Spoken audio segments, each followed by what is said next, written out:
உறங்கி கிடந்த தமிழின கூட்டத்தை உசுப்புவதற்காக பாடினான் இந்த பாவலன்.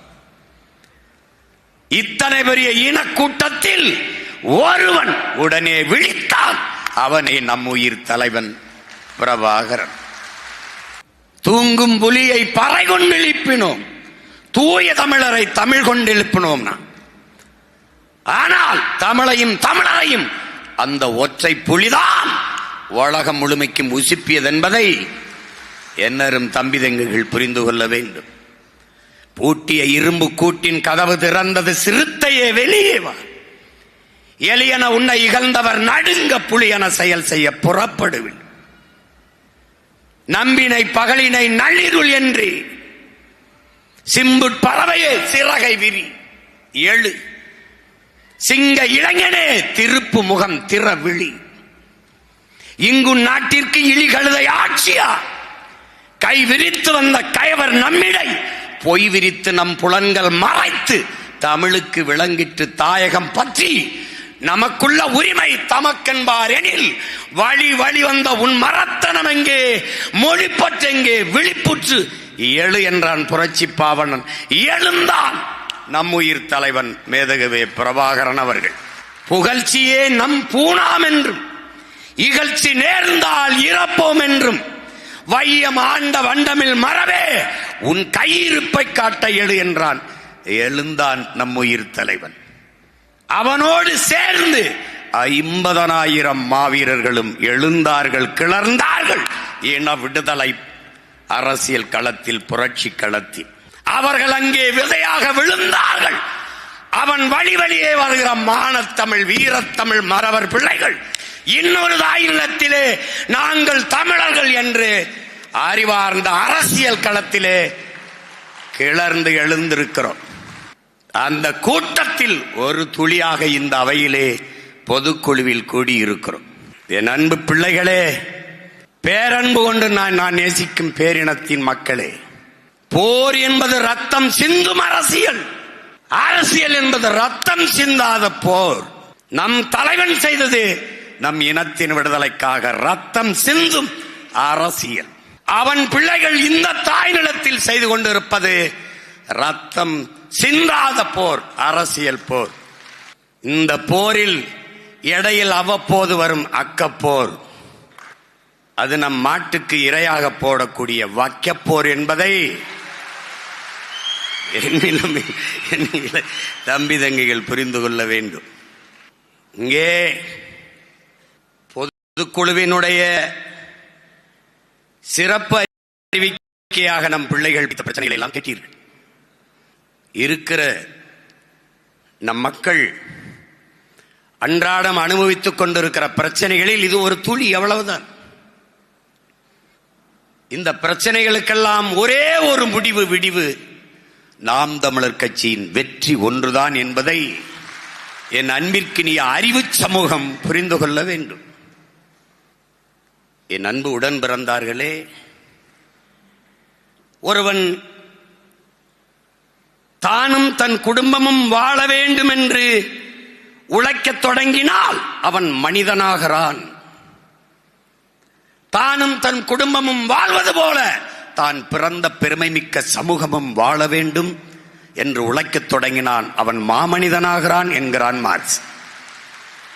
அப்படி என்றால் நீங்கள் யார்? மாமனிதர்கள்.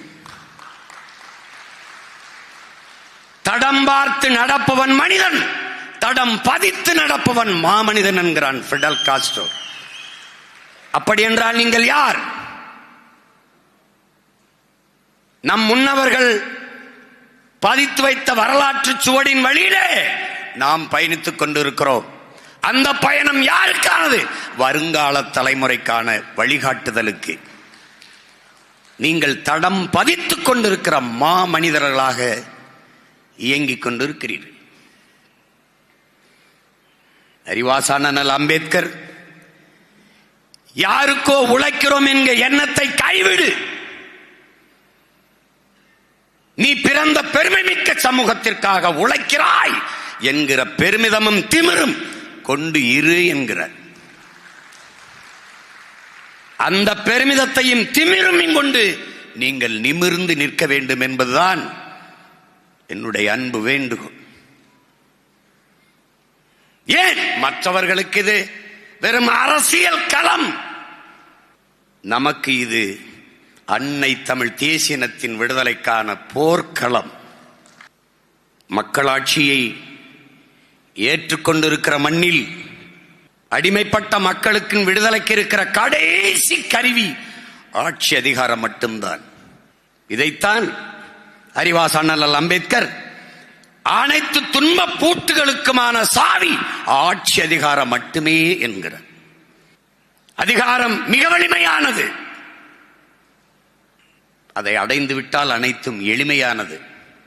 இச்சிந்தனையை என் இளைய பிள்ளைகள் எண்ணத்தில் ஏற்றிக்கொள்ள வேண்டும்.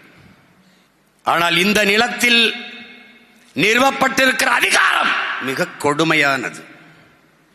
நம்முடைய மொழியே பேசிக்கொண்டு நம்முடைய வாக்கையே வாங்கி நம்மால் அதிகாரத்திற்கு வந்து நம் மொழியை, அதே மொழியை சிதைத்து அழித்து நம்முடைய வரலாற்று சுவர்களெல்லாம் மறைத்து நம்முடைய அடையாளங்களெல்லாம் அழித்து நம் இனத்தையே அழித்து முடிக்கிற ஒரு ஈன செயல்களை இந்த திராவிடர்கள் செய்து கொண்டிருக்கிறார்கள் என்பதை அறிவார்ந்த தமிழ் சமூகங்கள் அறிந்து கிளர்ந்து எழ வேண்டும். ஒருவன் அடிமைப்பட்டு கிடக்கிறான் என்பதை உணர்த்திவிடு, பிறகு அவனே கிளர்ச்சி செய்து போராடுவான் என்கிறார் அண்ணல் அம்பேத்கர். அதைத்தான் நமது முன்னவர்கள் பல ஆண்டுகளாக செய்தார்கள். தாத்தா களிய பெருமாளிலிருந்து, அண்ணன் தமிழரசனிலிருந்து, அருமை பெருமகனார் அருக்கோலிருந்து எண்ணற்ற பெருமக்கள், தாத்தா சி பாதத்தனார், தாத்தா கி அப்ப விஸ்வநாதம், அண்ணல் தங்கோ, மறைமலை அடிகள், கணக்கில்லை. அவ்வப்போது எழுகிற கிளர்ச்சிகளை எழுச்சிகள் எல்லாம் திராவிடர்கள் தங்கள் அதிகார வலிமையை கொண்டு அடக்கி ஒடுக்கிவிட்டார். அப்படித்தான் நம்மையும் எண்ணினார்கள். சினிமா எடுத்து திரிகிற சின்ன பைய சீமான் நம்மளை என்ன செய்து விடுவான் என்று நினைத்தார்கள். இவன் 5 அடி உயரமுள்ள மனித உருவம் என்று நினைத்தார்கள். இவன் பிரபாகரன் என்ற பெருமரவனின் துவக்கில் இருந்து வந்த தோட்டா என்று அவர்களுக்கு தெரியவில்லை. இவன் வெடிப்பான் வெடிப்பான் வெடிப்பான், வெடித்துக் கொண்டே இருப்பான். அவன் இதய துடிப்பு வெடிப்பு எல்லாம் இனத்தின் விடுதலை, இனத்தின் விடுதலை, இனத்தின் விடுதலை ஒன்றுதான். நாங்கள் விழுவோம், ஒன்று விழுந்தால் 100 எழுவோம், 1000 எழுவோம். எப்படி எழுவோம்? தமிழ் தேசிய இனத்தின் விடுதலை என்று எழுவோம்.